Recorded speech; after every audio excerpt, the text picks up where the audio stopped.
if you want to break with these imperialist forces, it's simple. We denounce the agreements. Everything starts from there. I think the example of Chad in any case is tangible. They started by denouncing the agreements. Otherwise, if we don't denounce the agreements, just saying that the bases leave, we haven't done anything. Because the problem lies in the colonial agreements, the defenses that have been signed since independence. The most dangerous is not the one you see in the bases. The most dangerous are the military advisors. Military advisors exist in all these countries. They existed in Burkina as well until the end of 2022, until we took responsibility. And who are these military advisors?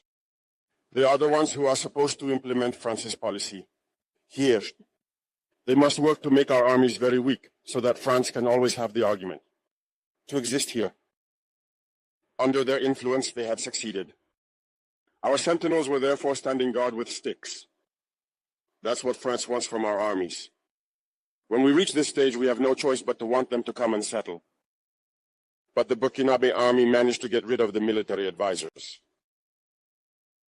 Unfortunately, I think that in 2019, after Operation Otapono, where the French saw that the Burkinabe army still had the capacity to respond to terrorists, they called the chiefs of staff in France. They instructed him to reintegrate the military advisors throughout the structure. Well, they did not agree. But upon returning to the country, the politicians instructed him to accept the military advisors. And that's when the military advisors returned to the Burkinabe army in 2019. With all the consequences we know, the army was on the verge of disappearing in the years 2020, 2021. And indeed, this is the time when many soldiers had to desert because there was no longer any hope.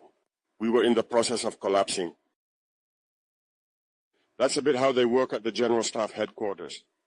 In all army headquarters, in the schools, they are the ones who are supposed to dictate the policy of our army. They are the ones who tell us when to recruit, how to recruit, and what to do with them. They are in the schools to tell us how to train them, and so on. As long as these military advisors are there, you are not independent. Your army will just have the appearance of an army that is there to perform parades, a circus. But when war comes, you will realize that a parade is one thing, but war is another thing. You have to break the agreements. It's the only way to have an independent army and build strength. But many people do not understand this, perhaps. And even with these agreements, France selects from our states officer cadets to go and train them. It's through these same agreements. But in reality, these officers who go to train, for the most part for France, they come to serve the French state in their country. They do not come to serve our countries. They train them so that they come to serve the interests of the French state. I can provide evidence of this. When we revolted, many officers in Burkina who were trained in France were immediately contacted to tell them that it was time to take action because you were trained for this, to serve France's interests. Most of these officers reported back to us. We took note and we continued to monitor. When an officer trained in France returns to his country and unfortunately dies, either by accident or on the battlefield. In France, there is a night of tribute to the fallen in the army, as there is everywhere else. During the night of tribute to the fallen, the name of the officer in question is mentioned, and it is said, died for France. They do not train him to serve his country, they train him to serve their state. And in many African states, there are plenty of such officers.